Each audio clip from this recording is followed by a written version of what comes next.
All right, I just had a very cool meeting with one of my students or young colleagues, I would say. He's actually an intern at TTA now. He's Ayman. He's just 14 years old, and he's bright and brilliant. Uh, but what we discussed was about documenting as we learn things, and it's so important that you document the moment if as you learn it, because one important thing we discussed is uh, one important thing we discussed is when you uh, when you document. Uh, Let me just adjust it here. Yeah. So one important thing I learned is when you document yourself learning, you're actually like recording the process of you not knowing something to you knowing it, the whole journey in between. Like that's the difference between documenting your learning process and a tutorial. So like imagine when you make a tutorial, there's a thing called curse of knowledge. I'm not sure if you're aware of it. So when you uh, when you learn something, uh, so when you learn something and you know it already, something happens that is called the curse of knowledge.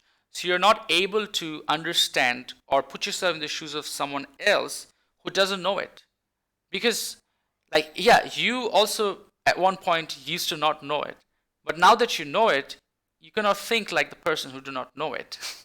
So it's how our brain works. If I know something, I know it. I cannot think, what if I didn't know it? Because there's no way you can remove that memory out or that learning out. Once you've learned something, it's with you, and the the knowledge becomes a curse.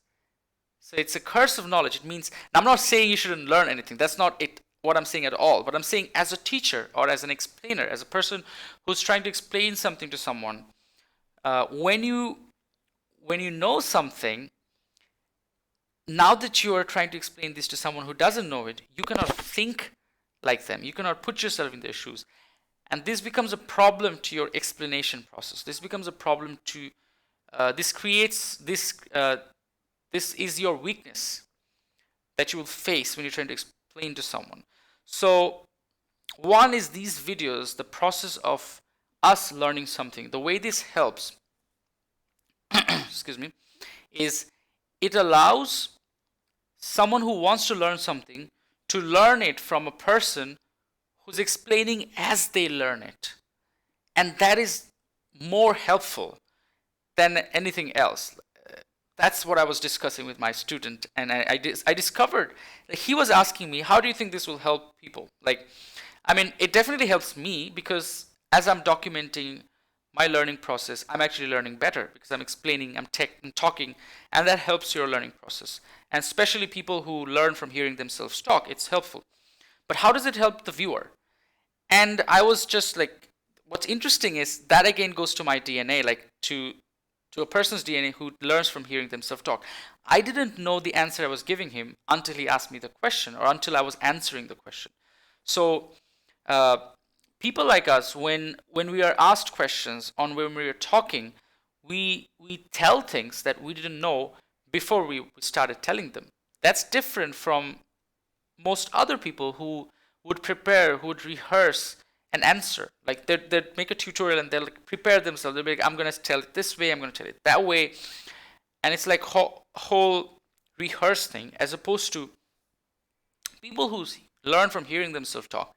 They speak and things get revealed to them.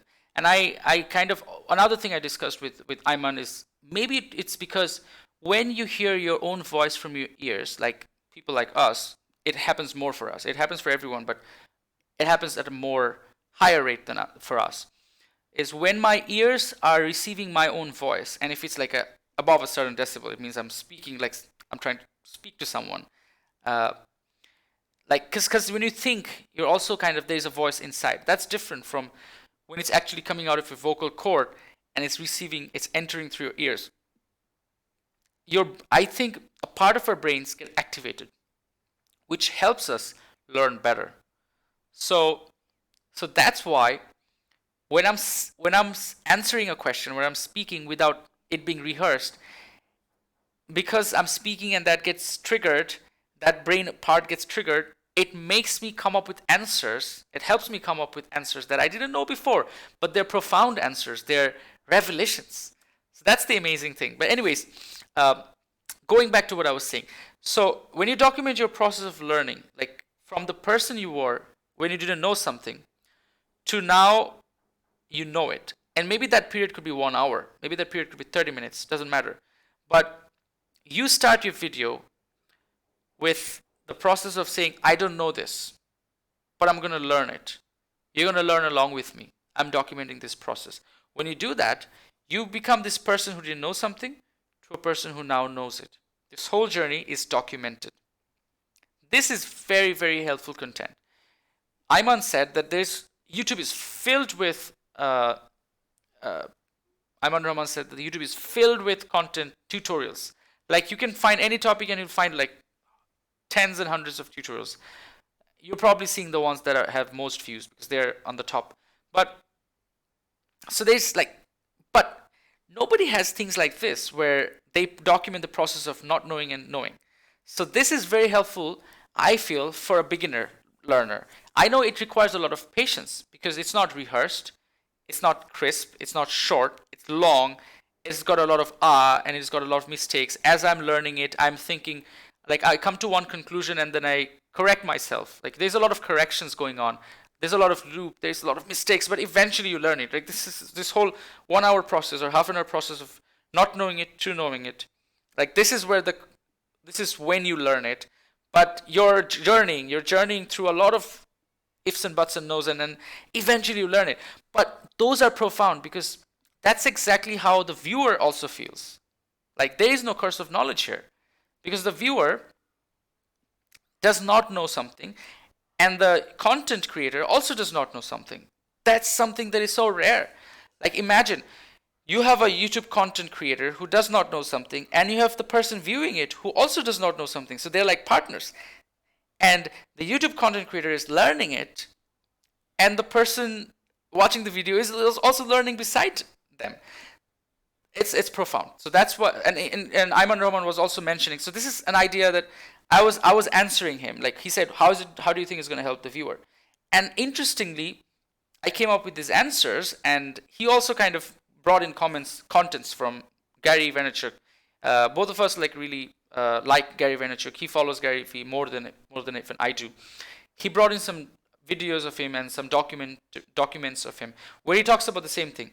Document, don't create. So that's profound. Create is like more like you're trying to create something. When you create something, you give a lot of effort. You're like rehearsing, you're planning. Whereas document is just as you're doing it. You're documenting as you're learning it. So he talks about document, don't create. He talks about why people should make more documentations of learning as opposed to tutorials. So it's profound how both of these ideas match. And I understand the importance of it because it helps. A documentation of learning process is actually more helpful for a learner than a well-made tutorial. Because a well-made tutorial by a content creator, the content creator has curse of knowledge. They know something and they are trying their best to explain it to someone who doesn't know it. As opposed to the documentation process, you are that person who doesn't know it. And you travel to that journey of knowing it. Now, this might be difficult for a lot of other personality types, but for me, a personality type who learns from hearing themselves talk, it's a great thing. So another cool thing is the other point, the way it can help the viewer is that the content creator actually is, I know that people are not patient enough to go through a 30 minutes video or a 1 hour video. They prefer going through a well-made 5-minute tutorial. So there's going to be those individuals who are like early adopters. They're going to follow your 30-minute video. They're going to follow your 1 hour video no matter what, because they eventually get benefited, right? They learn. But what you can do is you can then watch back those 1 hour video. You can watch your own 1 hour video. And then you cut it short. You take the uhs out. You take the ums out.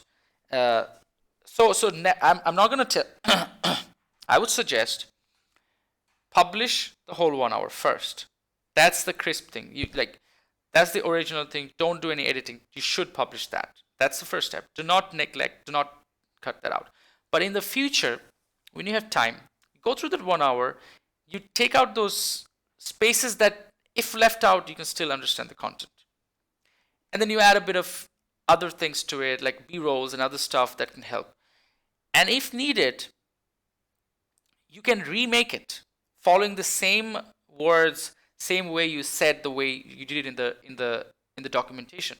So you can actually learn as a YouTube content creator. You can actually learn from the 1 hour of you learning it, because you can then see yourself back when you didn't know it to knowing it, and what were the important things that you said to understand something.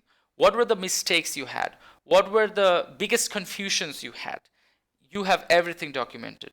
It will really help you make the tutorial now. So this is the difference between a regular tutorial than a tutorial which follows a documentation process. So another benefit of a documentation is it helps you make better tutorials, because usually people never document themselves learning. They just record when they start doing the tutorial, right? I'm going to make a tutorial on something I know. Because people don't say, I'm going to make a tutorial on something I don't know, right? So people say, I'm going to make a tutorial of something I know. But what about when I didn't know it? What about the confusions I had? What about the process of me learning it? I don't have any documentation of it. So I'm just trying to use my memory and however I feel it'd be best to teach someone. And then on top of that, I have the curse of knowledge, and a lot of people cannot have it more than others. Like good teachers have less curse of knowledge. Good teachers, I wouldn't say less curse of knowledge. Good teachers understand that they have curse of knowledge, and good teachers understand that they have curse of knowledge, and they